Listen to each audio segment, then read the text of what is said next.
the fact that we have one of those characters, one of the earner characters in the top 8, is just the proof that now basically the game is very balanced. The characters are very close between each other. Close enough that the player's skill can compensate for maybe the character having a bit less than other. Hello there, I'm Dejan and welcome to a new video.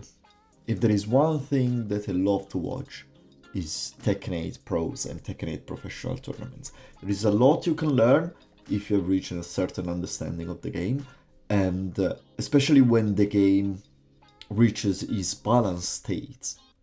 It's probably one of the greatest and most ecstatic video game to watch. Before I start, thank all of you for your support. We are over 300 subscribers. Actually, in probably one day we are already at 335, so thank you. It's nice to see the channel is growing. It's nice to see that you like what I'm releasing, and it's nice to see that under every video there is a nice conversation and discussion about the game. And as well, what I love to see is that there are a lot of you that actually keep on watching my content after they subscribe, so thank you very much.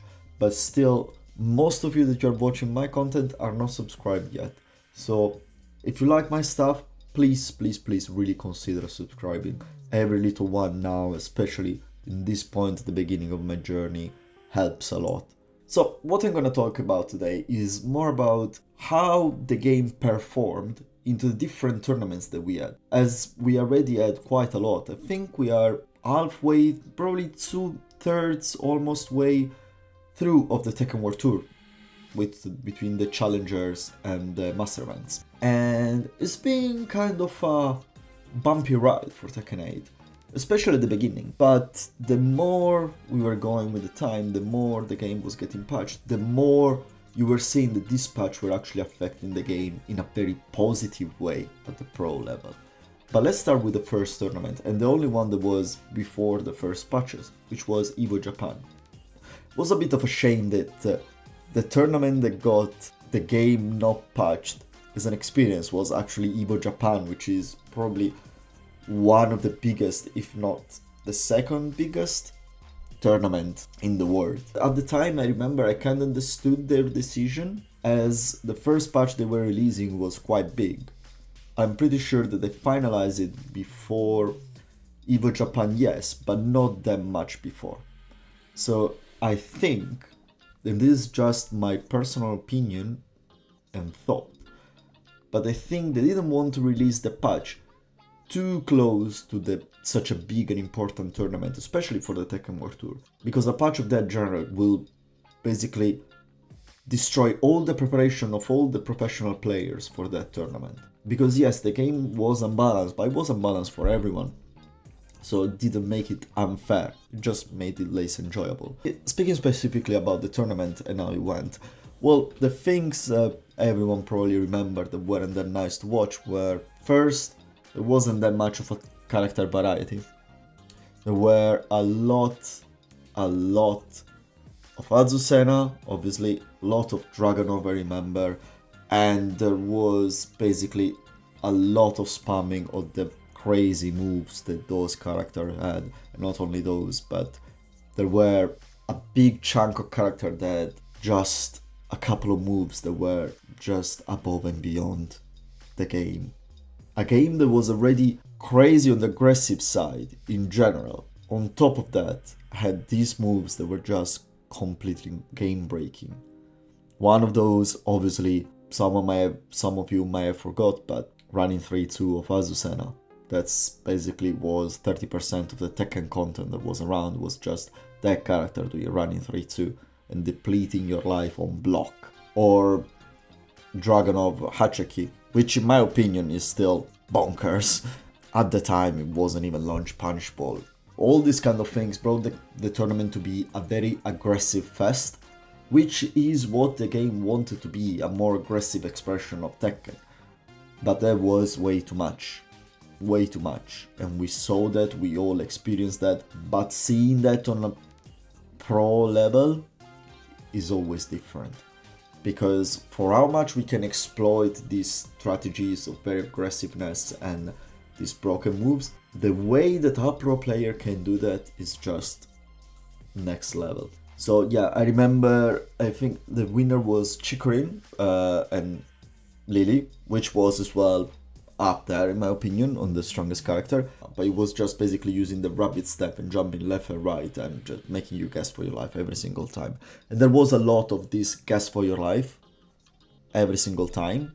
It was a consistent with a lot of characters. I don't remember the name of the player that literally gambled on 50-50 with Eddie for every single match. His tournament has been a massive coin flip, and he went very close to make it to top 8. Very close. And Chanel took him out with Alisa. But overall, it wasn't that enjoyable to watch.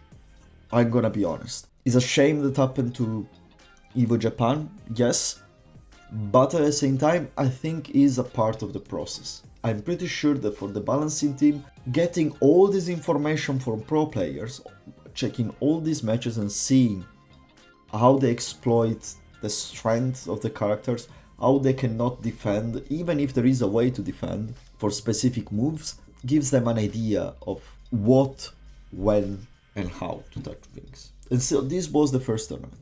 After that, we had basically all the period that I consider basically before 1.05, which is being basically the transition period of the game, when the game got review bombed and everyone said that this is the worst Tekken ever and it's never gonna be nice and everything, and I was saying, no worries, they're gonna make it right. This is basically when the game starts to take shape and starts to become Tekken. And the tournaments I remember the most are Combo Breaker and especially the Buzz Gauntlet in Pakistan.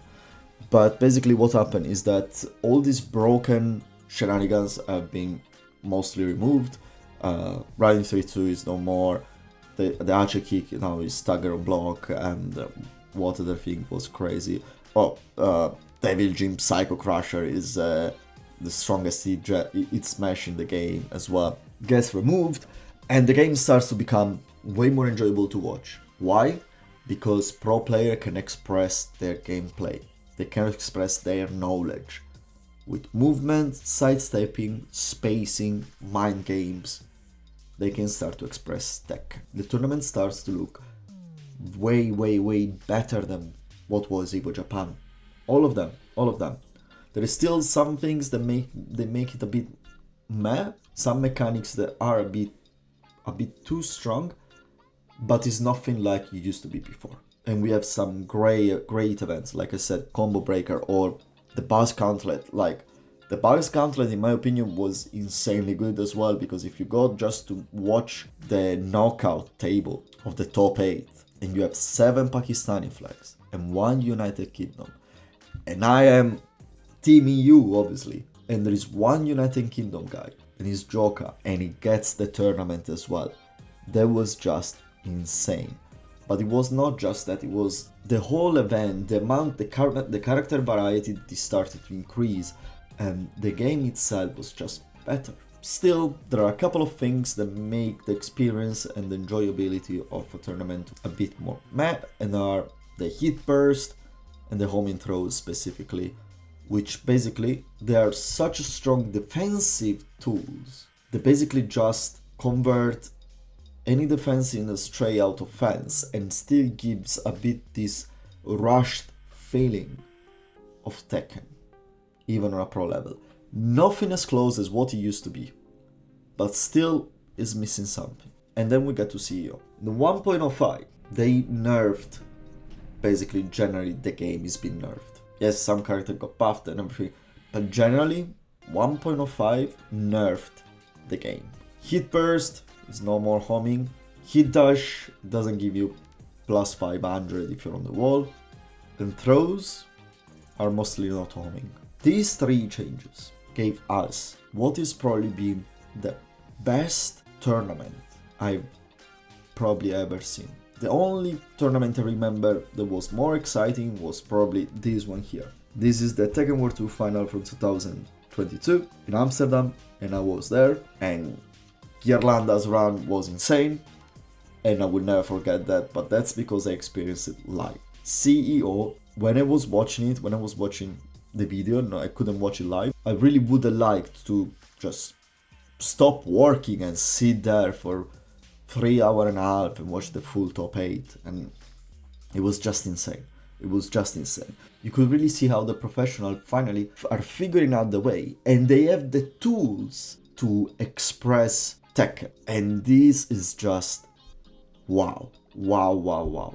It's been such a great tournament. And when I mean expressing real Tekken, I mean expressing defense rather than offense. And this has been possible thanks mainly to one player, which is Keisuke. Keisuke brought a Kazuya in the final. And whoever is gonna say, oh yeah, but Kazuya now is busted, try him out. Because Kazuya doesn't carry you, Kazuya doesn't bring you anywhere. Doesn't bring you anywhere unless you deserve it. And the fact that we have one of those characters, you know, one of the earner characters in the top 8 is just the proof that now basically the game is very balanced. The characters are very close between each other. Close enough that the player's skill can compensate for maybe the character having a bit less than other. Things that weren't possible, especially at the beginning. Imagine someone going with Kazuya or Brian against Azusen and EVO Japan. Good luck with that.